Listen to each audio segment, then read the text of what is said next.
अहंकार या अहम भाव ये एक ज़रूरी चीज़ है, महत्व की चीज़ है, काम की चीज़ है, फ़ायदे की चीज़ है, इम्पॉर्टेंट चीज़ है। अहंकार या अहम भाव या शायद आप उसको स्वाभिमान बोल सकते हो, सेल्फ़ रिस्पेक्ट या सेल्फ़ एस्टीम बोल सकते हो, आत्मसम्मान या स्वाभिमान या स्वमान की भावना बोल सकते हो।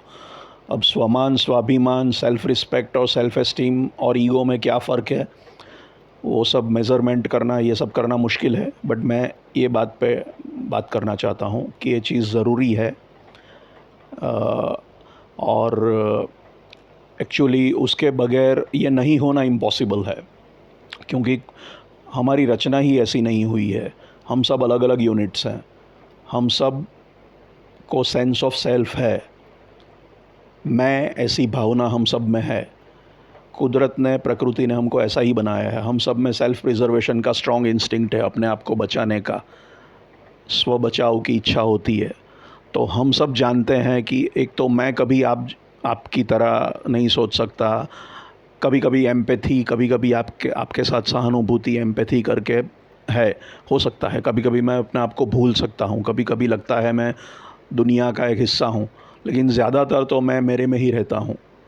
तो मेरा सेल्फ़ इंटरेस्ट, मेरा सेल्फ़ सेंटर्डनेस, ये सब रहता ही है। और इकोनॉमिक्स ने रियलाइज़ किया है कि लोग जनरली अपने फ़ायदे के लिए काम करते हैं।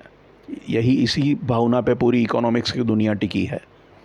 इसीलिए कैपिटलिज़्म सक्सेसफुल रहा, मूल पूंजीवाद सक्सेसफुल रहा और कुछ हद तक साम्यवाद असफल रहा, क्योंकि साम्यवाद ने ये नहीं सोचा कि लोग स्वार्थ की भावना से प्रेरित है, स्व केंद्रित हैं लोग।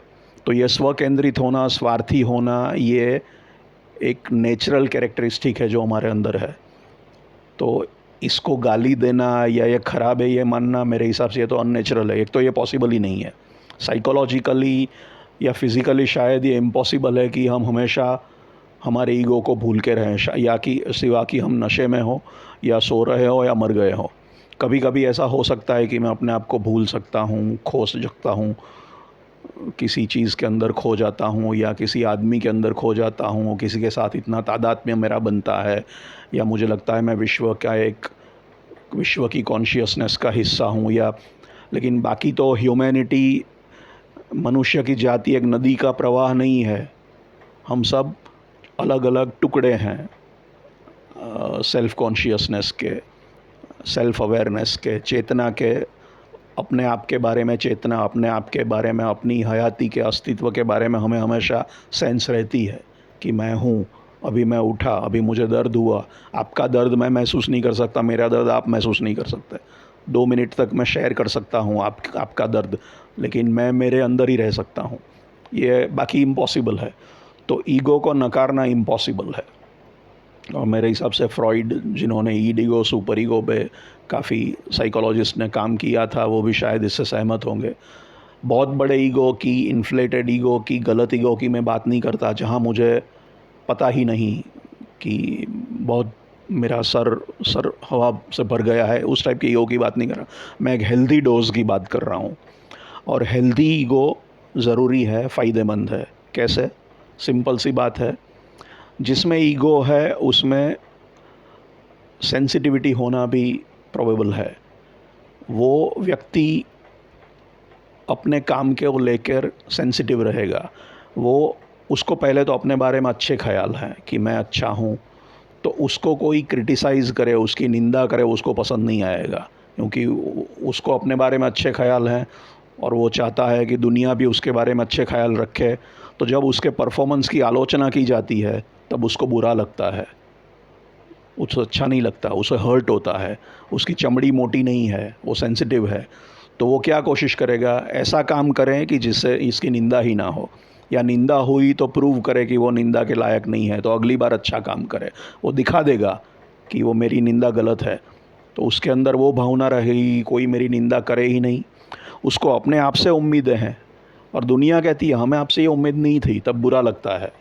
उसको दुनिया की उम्मीद पे खरा उतरना है, उसको दुनिया को दिखा देना है कि देखो मैं डिज़र्व करता हूँ, मैं आपकी उम्मीद पे खरा उतरना चाहता हूँ, क्योंकि मैं मानता हूँ कि मैं अच्छा आदमी हूँ, मैं इम्पोर्टेंट आदमी हूँ, मैं अच्छा इन द सेंस ऑफ अच्छा परफॉर्मर हूँ, काबिल हूँ, तो मैं जब अपने आप को काबिल और अच्छा समझता हूँ तो मुझसे ख़राब काम हो ही नहीं सकता। ये प्रोफेशनल प्राइड की बात आ जाती है। मैं मेरे काम में गर्व लेता हूँ, गौरव लेता हूँ, अच्छा काम करता हूँ, मुझे अच्छा लगता है, मैंने बढ़िया काम किया, एक मास्टरपीस पेंट किया। तो ये रियलिस्टिक असेसमेंट है। मैंने अगर अच्छा काम किया तो रियलाइज़ करना कि मैंने एक सुंदर चित्र बनाया है तो इसमें गलती क्या है।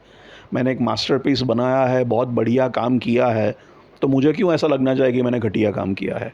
ये सही, ये रियलिटी है ना। रियलिटी ये है कि मैंने बढ़िया काम किया है तो मुझे वो रियलाइज़ होना चाहिए।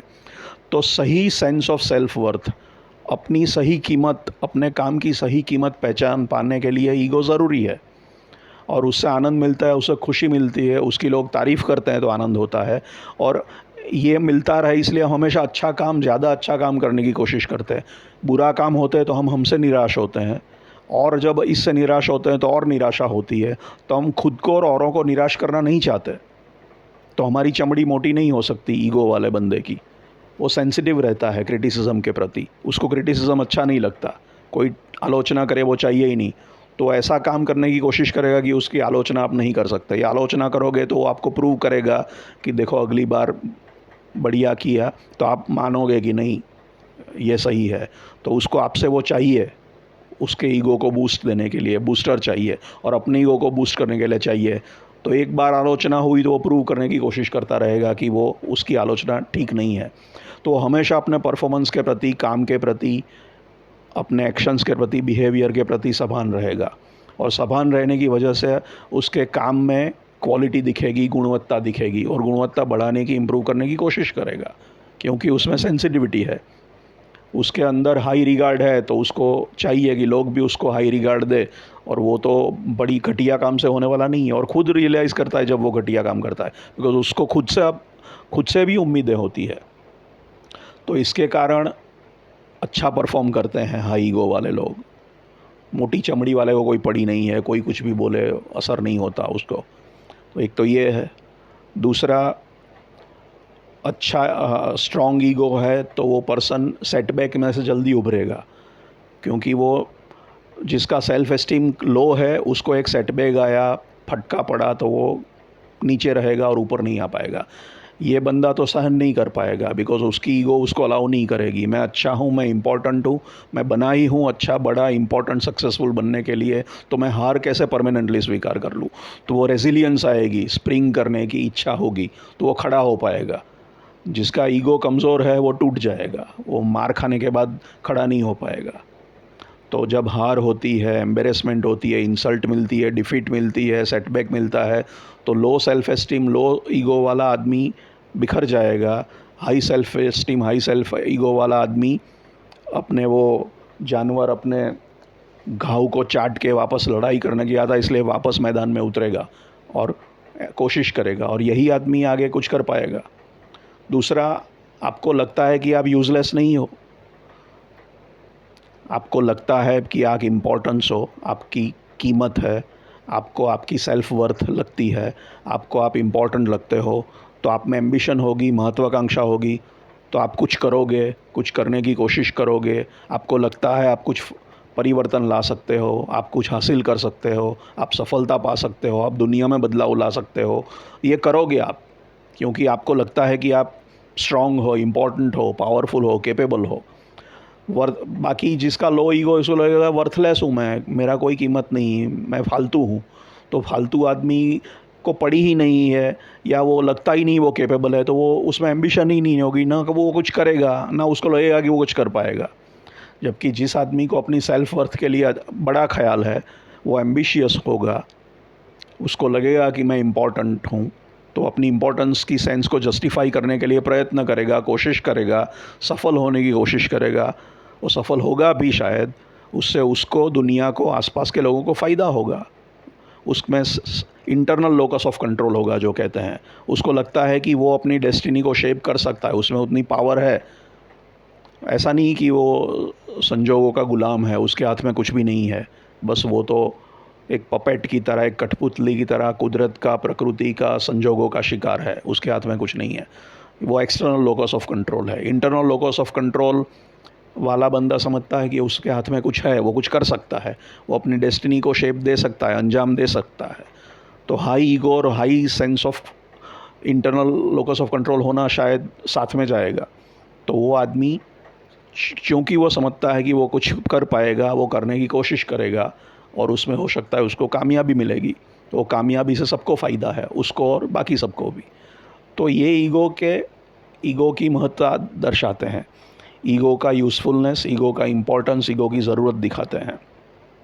आपको आपके काम में आनंद आएगा, अच्छा काम करोगे तो अच्छा लगेगा, उसको एंजॉय कर पाओगे, ज़िंदगी जीने लायक लगेगी, राइट? क्योंकि ये भी एक चाहिए, सेल्फ एस्टीम बूस्ट होना चाहिए, ईगो ट्रिप भी थोड़ी मिलनी चाहिए, लोगों की भी थपथपाई हो, वाहवाही मिलनी चाहिए। ये एक मास्लो की हायरार्की में भी एक नीड फॉर सेल्फ एस्टीम होती है इंसान की, हमें हमें है, हमारे अंदर से ज़रूरत वो फुलफ़िल होती है, हमारी हायर ऑर्डर नीड है ये।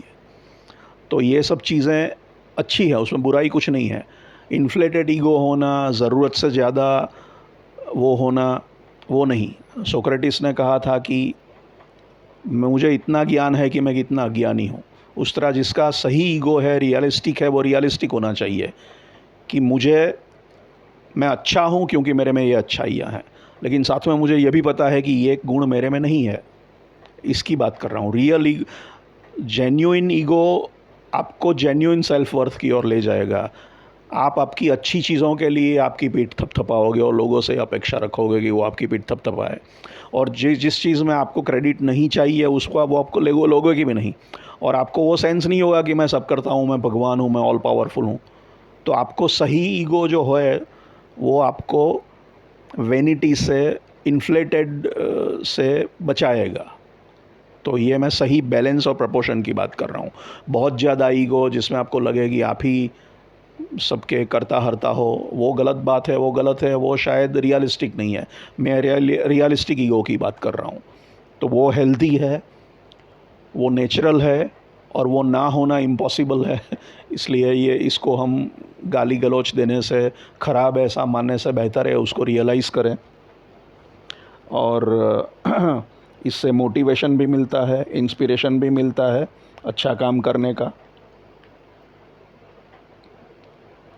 तो ये ईगो की ज़रूरत की बात है।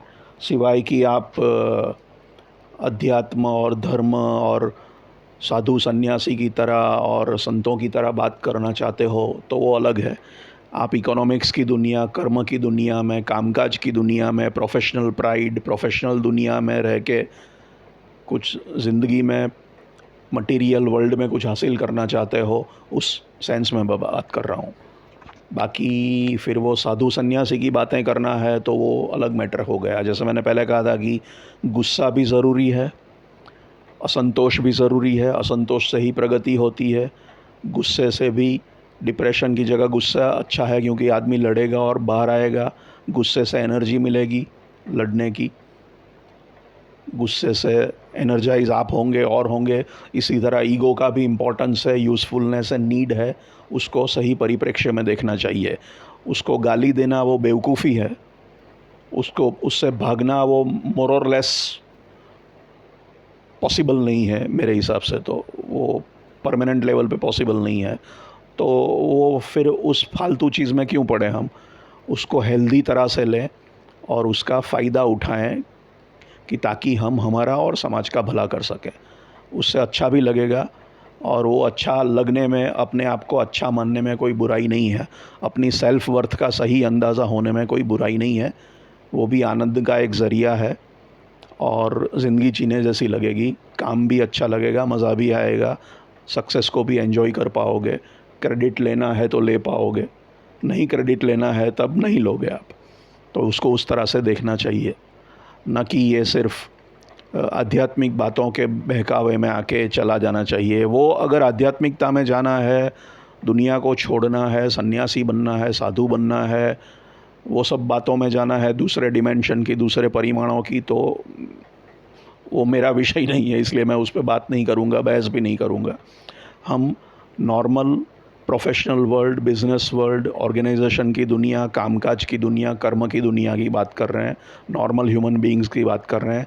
दुनिया छोड़ के संन्यास लेने वालों की बात करनी है, उनके लिए वो बात सही भी हो सकती है, जायज़ भी हो सकती है, वाजिब भी हो सकती है। हम काम की दुनिया की बात कर रहे हैं जिसमें ईगो से भागना मुश्किल है, भागा नहीं जा सकता, भागना चाहिए भी नहीं, और इसका इम्पोर्टेंस क्या है वो मैंने आपको बताया। तो सही मायने में लेने से वो उसकी ज़रूरत हमको समझ में आती है। Thank you.